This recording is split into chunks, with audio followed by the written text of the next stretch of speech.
ETF index mutual funds నేర్చుకుని stock మార్కెట్లో రాణించాలనుకుంటున్నారా? వెంటనే ఈ నెంబర్కి కాల్ చేయండి.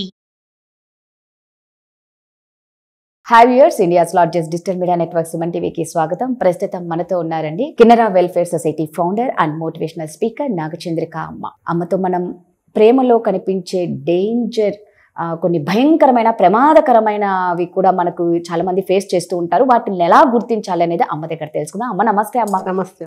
అమ్మ, నిశ్శబ్దం అనేది, సైలెన్స్ అనే వర్డ్ నిజంగా చెప్పాలి అంటే కొంచెం భయంకరమైంది అని అంటాం.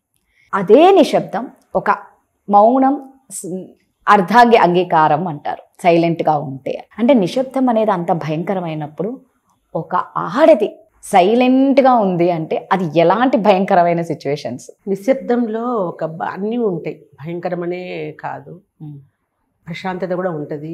రైట్. అనిశ్శబ్దంగా ఉన్నప్పుడే మనల్ని మనము ఆలోచించుకొని మనం చేసుకోగలుగుతాము. అనిశ్శబ్దం అనేది ఎప్పుడు రాదు.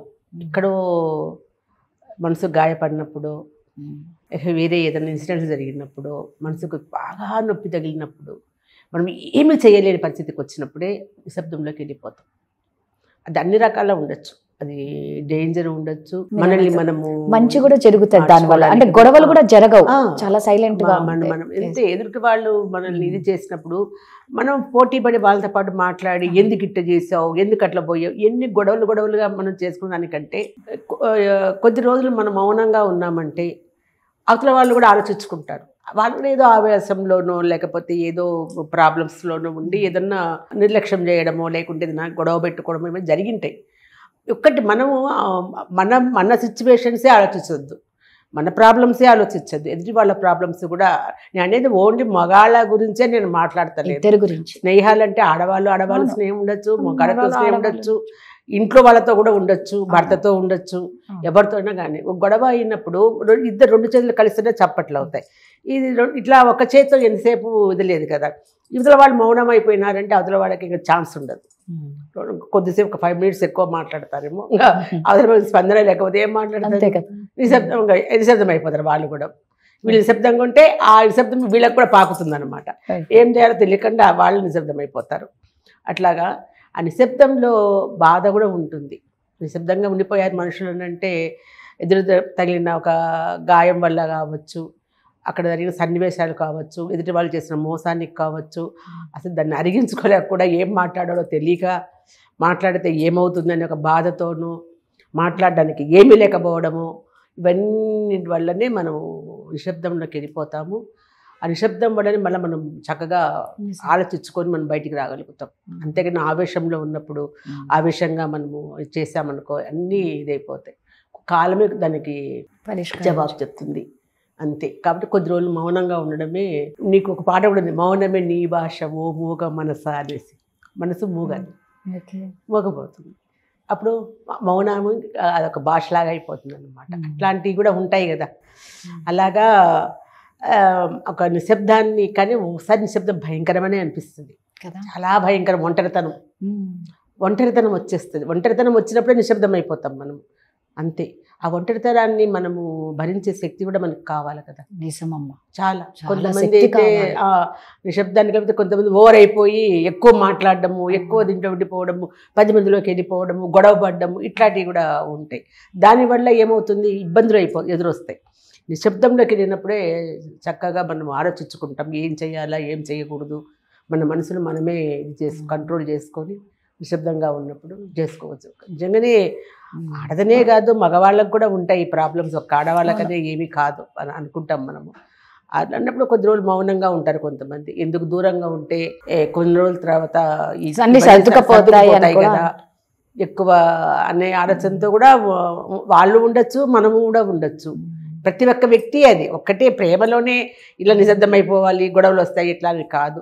ఇంట్లో కుటుంబ కలహాలు కావచ్చు, స్నేహితుల మధ్య కావచ్చు, ఏదైనా సరే అవతల వాళ్ళు ఇదిగా ఉన్నప్పుడు మనం నిశ్శబ్దమైపోయామంటే అది అవతల పక్క ఉండే అన్నీ కూడా కంట్రోల్ అయిపోతాయి అన్నమాట. అది నిశ్శబ్దం వల్ల లాభమే ఉంది. మనసు కూడా శాంతి అవుతుంది. మనిషి ఎప్పుడు ప్రశాంతంగా అయిపోతామో, శాంతం అయిపోతే మన ఆరోగ్యం కూడా బాగుంటుంది. కానీ ఒక్కొక్కసారి నిశ్శబ్దం ఏమైపోతుంది అంటే ఇద్దరు మనుషుల మధ్య, అది ప్రేమ జంట కానీ పెళ్లి జంట కానీ ఏ జంటల మధ్యన కొందరు భరించి ఇంకా మాట్లాడక నిశ్శబ్దంగా సైలెంట్ అయిపోయినారంటే ఇంకా వాళ్ళు వీళ్ళని వదిలేస్తున్నారు, దూరం పెడుతున్నారు అనేది కొంచెం తెలుసుకోవాలి. తప్పు ఎవరితో తెలిసిన తర్వాత ఒక కొద్ది రోజులు దూరంగా ఉండొచ్చు కానీ ఉండలేరు రాదని నాకు తెలిసి. వాళ్ళ తప్పు వాళ్ళు మళ్ళీ ఆలోచించుకున్నారు అన్నప్పుడు అవతల వాళ్ళ తప్పు ఏం లేదు, మనమే ఇది అట్లా చేసామనుకున్నప్పుడు వాళ్ళంతకు వాళ్ళే మళ్ళీ మన దగ్గరికి వస్తారు. ఆ ఆశతో మనం బతకాలి అంతే, రాకుండా ఎక్కడికి పోరు. ఎవరైనా సరే స్నేహితులు కానీ ఎవరైనా తెలుసుకుంటారు. కొద్ది రోజులు ఆలోచించుకున్న తర్వాత మనం చేసిన తప్పు వాళ్ళ వల్ల ఏమీ పొరపాటు జరగలేదు, జరిగిన మనం సర్దుకొని పోవాలి. ఈ కొద్ది రోజుల్లో ఆవేశము అన్ని తగ్గిపోతాయి కదా, మనిషికి ఆలోచన కూడా వస్తుంది, పరిస్థితులు కూడా అనుకూలంగా మారుతాయి, మళ్ళీ కలుస్తాము. ఆ ఆశతోనే మనము ఎదురు చూడాలి. ఆ నిశ్శబ్దంలో ఇది ఆలోచించుకో, ఆశ పెరుగుతుంది మనకి. చక్కగా మనము మన పనులు మనం చేసుకుంటాము. ఎదుటి వాళ్ళతో మళ్ళీ తిరిగి మనం చక్కగా ఉండడానికి కూడా అవకాశం ఉంటుంది. అప్పుడు ఏ గొడవలు ఉండవు, మనం కూడా హ్యాపీగా ఉంటాము. ఇది మనం చేసుకోవాల్సిన ఆలోచన. కానీ నిజంగా ఏంటంటే మీరు అన్నట్లు ఆ నిశ్శబ్దం వల్ల జరిగేవి చాలా మంచి జరుగుతాయి. ఒకటి భయంకరమైంది ఏంటంటే మనుషులు దూరం అయిపోతే మాత్రం మళ్ళీ రారు. ఎందుకంటే ఎప్పుడు ఆర్గ్యూ చేసే వాళ్ళది ఒక రకంగా ఉంటుంది, సైలెంట్ ఉన్న వాళ్ళు చాలా భరించి ఇంకేం మాట్లాడరు, అరే వీళ్ళతో ఆర్గ్యూ చేయడం వేస్ట్ అని వదిలేస్తారు. అప్పుడు వన్స్ మీ లైఫ్ నుంచి ఆ సైలెంట్ గా ఒక మనిషి వెళ్ళిపోయినారు అంటే లైఫ్ లో మళ్ళీ రీఎంట్రీ ఇవ్వరు. ఎప్పుడు ఎవరికి శాశ్వతం కాదు అంతే అమ్మ. అది ఒక్కటి గుర్తుపెట్టుకున్నామంటే మనకి బాధ తప్పుతుంది. ఎవరు శాశ్వతం కాదు, మధ్యలో కలుస్తాము, మధ్యలో మనతో పాటు ఉండేవాడు ఎవరు ఉన్నారు? మన శరీరము, మన మనసు, మనం కూడా ఆ రోజు వెళ్ళిపోతే అది కూడా పోతుంది. అంతేగాని మన శరీరమే మనకు శాశ్వతంగా ఆలోచించుకోవాలి. ఎవరు ఒక్కళ్ళే లేరు మన లైఫ్ లో, ఒక్కరే రారు. నేను అనేది ఏంటి, మళ్ళీ ప్రియుడో భర్త అయ్యి అట్లాంటి సంబంధాలు నేను అంటల్లా.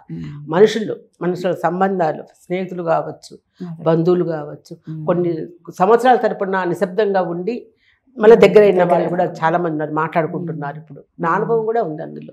10-15 సంవత్సరాలు సొంతం మా బంధువులు, మా అమ్మ వాళ్ళ వైపు కావచ్చు, పిన్నలు అంతా, ఆ చెల్లెళ్ళు అంతా అమ్మ చనిపోయినా కొద్ది రోజులు దూరం అయిపోయినారు అందరూ.